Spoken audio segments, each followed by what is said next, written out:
7 steps to find, hire, and manage a virtual assistant so you can buy back your time. If you're stuck doing admin work, spending time on things you shouldn't be doing that are not making you money, then this video is for you. I'm going to break down the exact process you can follow to buy back your time and focus on things that are making you money, like sales and marketing. And most people try this and get this wrong because they just don't have the right systems in place. And it happened to me. I could never find the right talent, and I always used to blame it on the team. I used to blame it on my employees.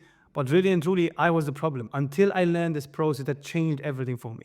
I'll be breaking down the 7 steps that you can use to find and develop great talent for a fraction of the cost. And this can work for anyone. You can be a real estate agent and use it to find editors. You can use it for qualifying leads and calling up your leads, or you can use it as a business owner like myself and hire an executive assistant to be able to buy back your time so you're not doing any admin work. You're only focusing on the things you should be focusing on that are actually growing the business. And the list goes on. So let's jump right into the video and get to the training. So basically, the whole point of this training is to show you how to win your time back. All right, when we're building out a team, I want you as head of operations or whoever you are, real estate agents, understand where should my time be spent. Right? Should I be spending my time doing admin work? Should I be spending my time doing things I shouldn't be doing where I'm not specialized in? And if so, how can I find people to do the work for me?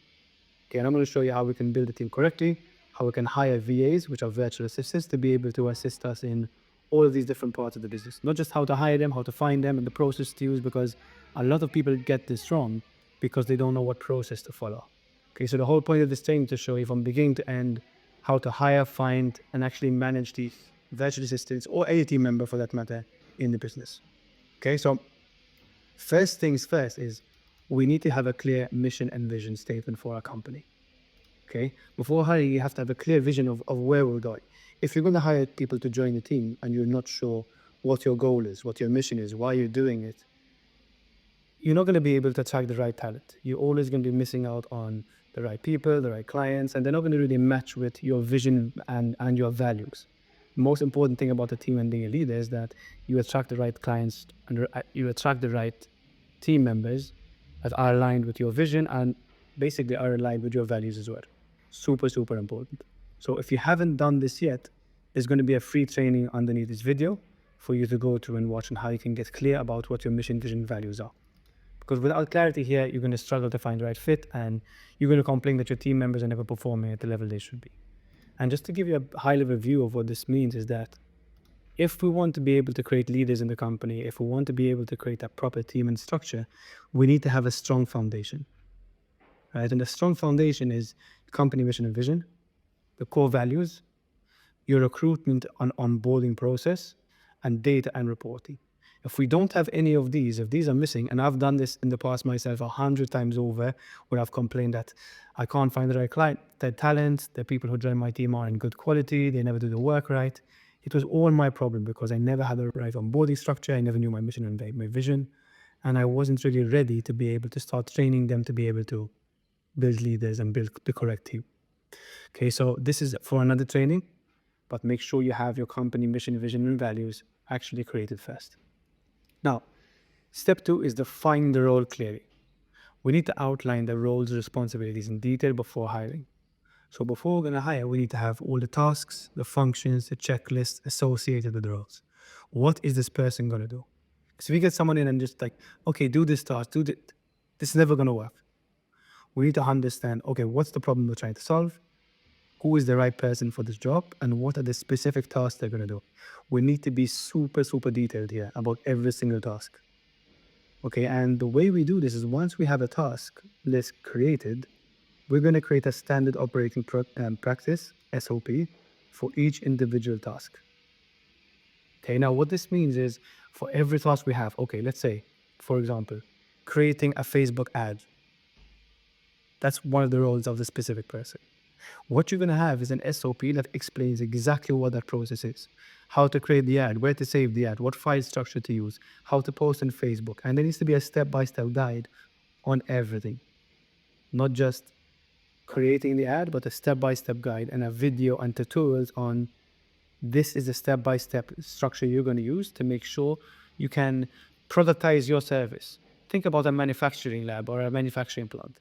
There needs to be a conveyor belt of like, okay, someone joins the company, this is what you do, this is how you get the result, and this is what you need to be doing on a daily basis. Because if there isn't that, you are going to spend all your time focused on sitting down with this person and train them one by one. Then this person leaves and up, you have to do the whole process again. Sit down with this person, explain to them, and you probably don't have time.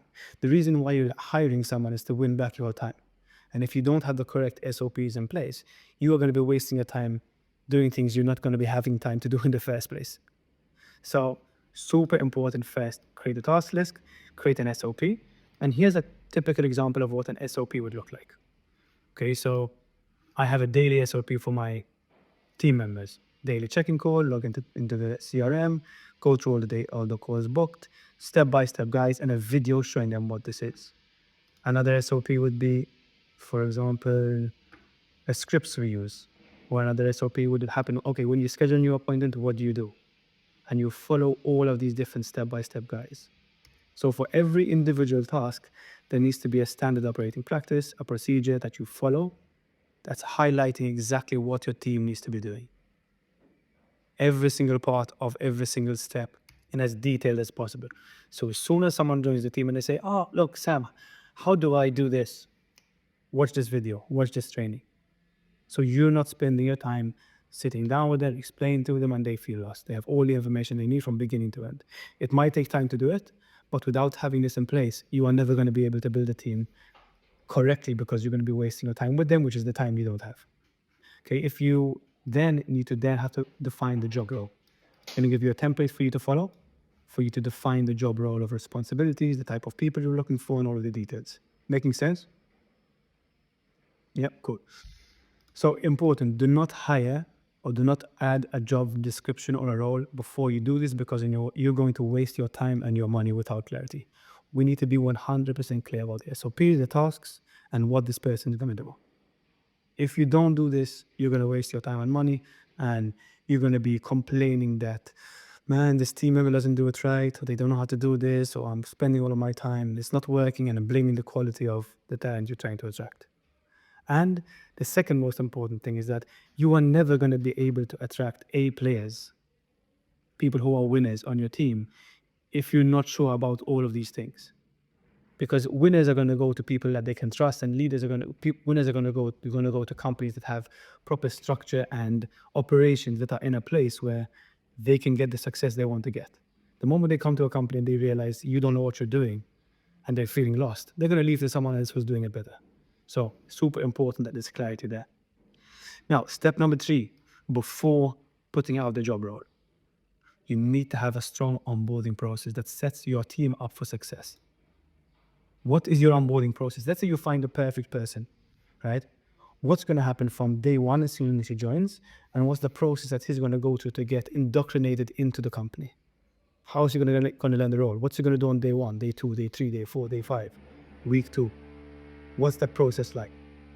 Okay, there needs to be a clear onboarding guide that explains your business, your core values, your mission, your workflows, your expectations, and that needs to be sent directly to the new team member. An example of what we do for our company is the following. As soon as someone joins, they get access to our onboarding flow. Welcome to Agent Leaders. This is all about our company. Everyone has to go through this. From a VA to a sales rep to an operations person to marketing, they have to know who we are and what we stand for. So there's the mission, vision, and values, and there's a video of me explaining this and a photo of it. There's what we do. Who are the clients we serve? Why are we doing what we do? What are the tools we use? How do we help our clients get results? And there's a video of me explaining all of that as well.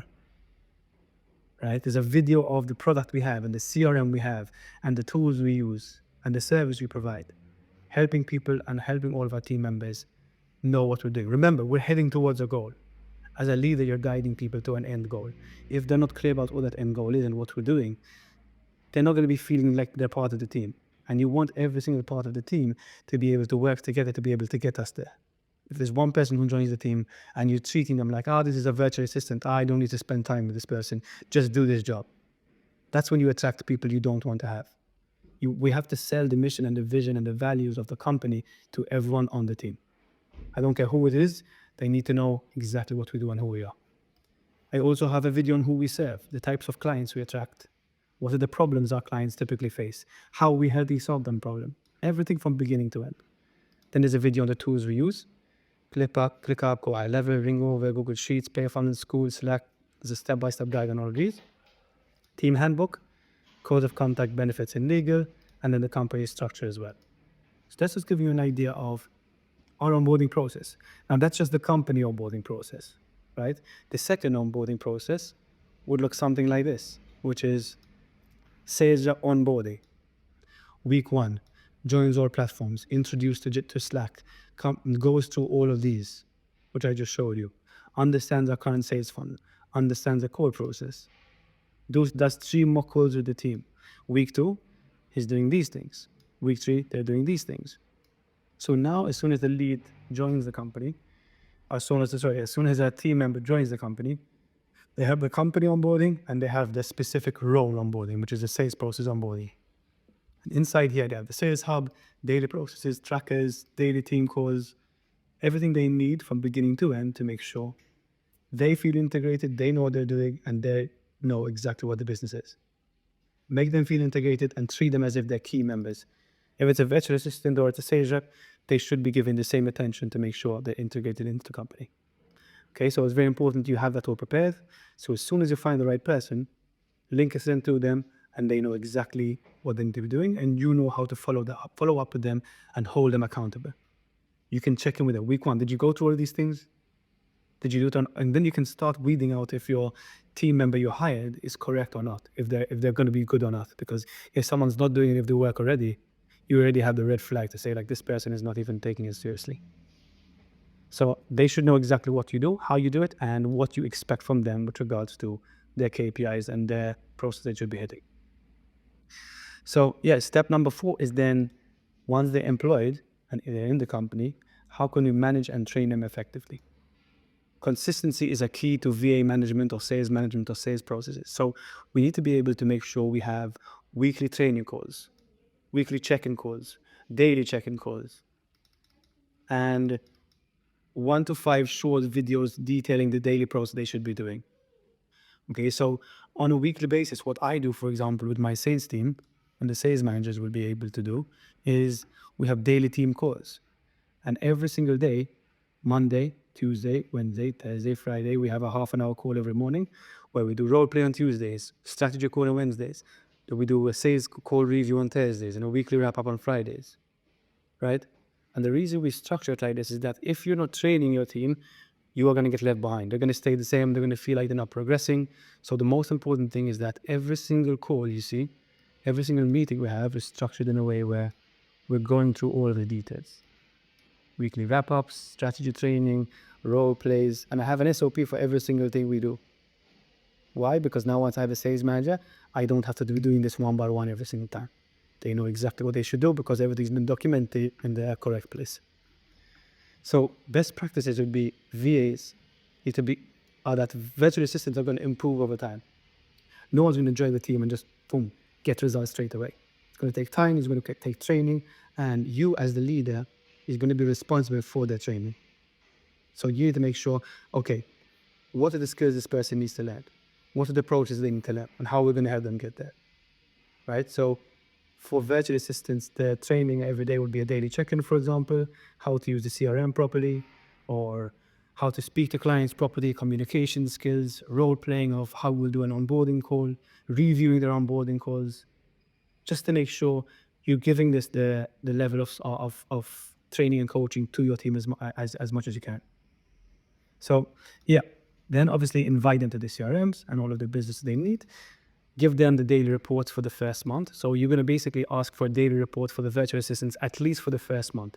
So every month they're going to be sending you over, checking in the morning, and then at the end of the day, the task they did and how long each task took them for you to be able to say, okay, look, this needs to be done faster. You're taking too long on this. Why did this take you so long?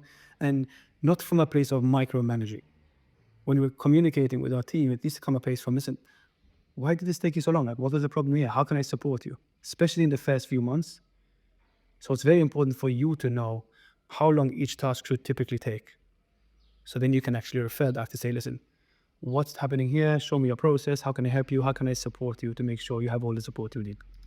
So it's very important to set clear deadlines and ensure accountability. You need to be on top of these team members. You need to be on top of their process to make sure they're doing the work right And there is accountability on like, this task should take this long. This should be taking this long. Your onboarding course should be taking this long, right? So it's very important to set clear KPIs for whoever the team member is. So they know what they should be doing, and you can hold them accountable every single week or every single day. Okay, make sure to maintain daily communication during the initial stages. So asking daily support, contacting them on Slack or your communication channel to make sure they have all the information they need. Okay, and a very important thing is that treat your team with respect.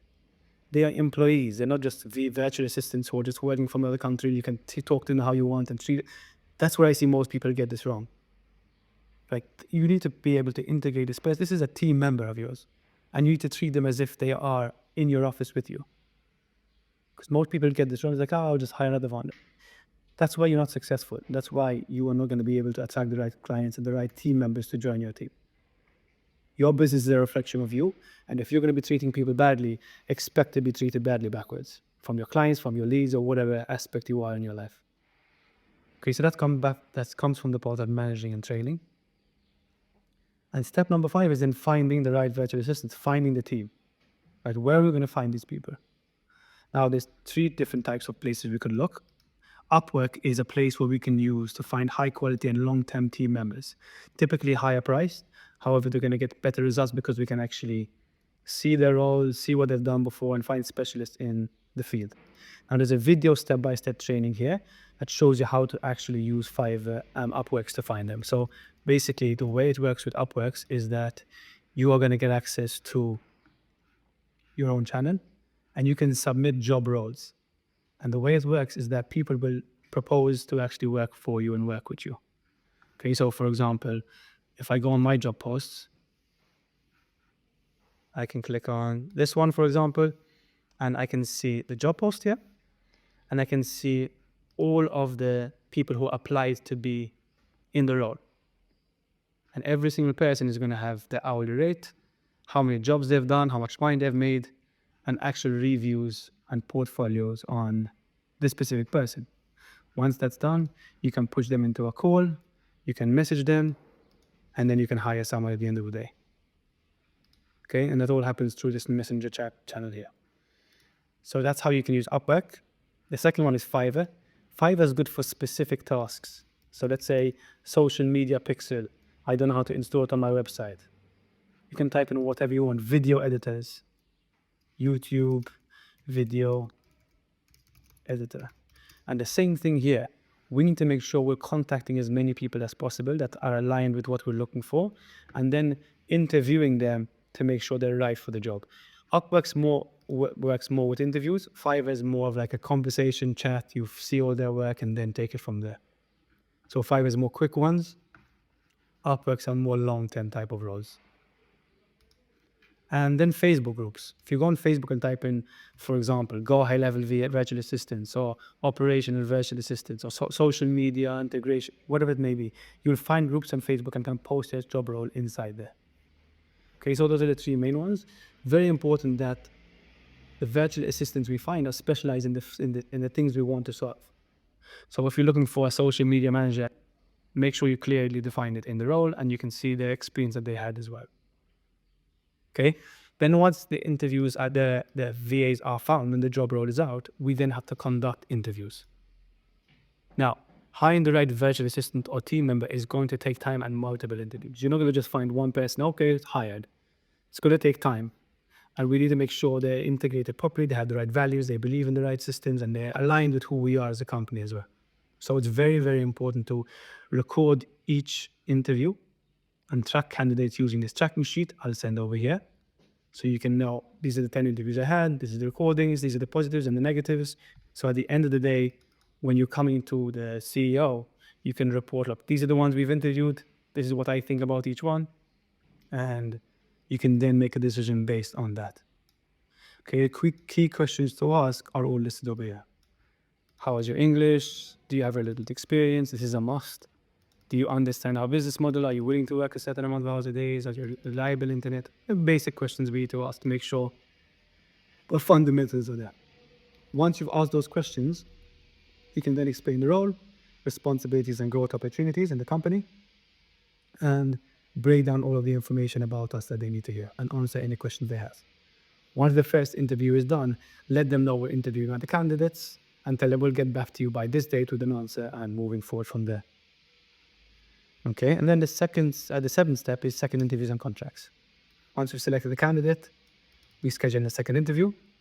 We answer any final questions, confirm they got the job, show excitement and you're excited they're going to be joining the team. Explain the next steps clearly. Now that we have all of these things done, onboarding process, SOPs, it's going to be simple. We don't have to panic. We don't have to give them our time. We don't have to worry about being with them all day. And they just have to watch the videos. They have to read through the SOPs, and then we slowly get them integrated. So send over the contract, create company email for them, send a welcome to the team email. This should be automated as well. Add them to the Slack channel or whatever communication channel you use, and then schedule in your onboarding call where you get them integrated into the software and you show them around and set them up for success. Okay, the onboarding call should be like you're onboarding a client. Program, the training, the operation, everything they need to know, setting them up for success. Over the onboarding call, like we said, review the SOPs, answer any questions, invite them, set clear expectations and deadlines. It's very important that we set the tone correctly. The same way you deal with a client. If over the first onboarding call we're too excited, do what you want, that's going to set the tone for the rest of the relationship. So you need to go in there and be the leader. You need to go in there and show we mean business. We're not here to screw around and have fun. And yes, we're a team. Yes, we are all sort of friends, but at the same time, we're here to work. So we need to make sure that this is set up for that as well. Okay, discuss any legal stuff like sick leave, schedule daily check-ins and training schedules that they need to have, and share the onboarding plan and everything else they need to get access to. Step number 9 is set KPIs and daily workflow. So very important for accountability, the team knows and the team member knows what their KPIs are, what are their measurable goals, right? So for the sales team, it would be conversion rates. For VAs, it would be response time to tasks or task completion rates, right? We need to be able to set these so we know for this task, it should take you this long. So by the end of the month, we can say, okay, look, it seems like you're slacking here. What's the problem? If something's not tracked, we can't be able to improve it. So we need to find ways to make sure we set clear KPIs and expectations for the team. Step 10 is continuous support and growth. Support your team to ensure long-term success. Maintain regular communication, weekly check-ins, and one-on-one sessions as well. Like, it's not just, if you're trying to be the best leader you can be, it's not just about work. You want to be able to sit down with your team and understand, okay, what goals do they have? What do they want to achieve in their personal life? What do they want to be in a year from now time, or 2 years from now time? What skills do they want to learn? How can I help develop this person into the best version of themselves? Because if my team is all getting better daily, then the company is getting better and we're all growing together. So think of this as a way to be able to give them the support they need, not just on a work relationship basis, but also in their career, in their lifestyle, and any other way you can. Because if you're supportive, you encourage growth, you provide feedback, you're going to foster an environment where everyone's trying to grow together. And like I said, if your team is not growing, then your company is not growing. So a company is only good as the team it has and the sort of skills they have together. So we need to make sure that we're facilitating the growth and being there for our team as much as possible. And yeah, that's pretty much it. That's pretty much a step-by-step guide to hire and find the right people with all the training you need to have in order to just ensure their success when it comes to finding the right person and getting the results you want to get. So yeah, Steve, you have any questions on that specifically?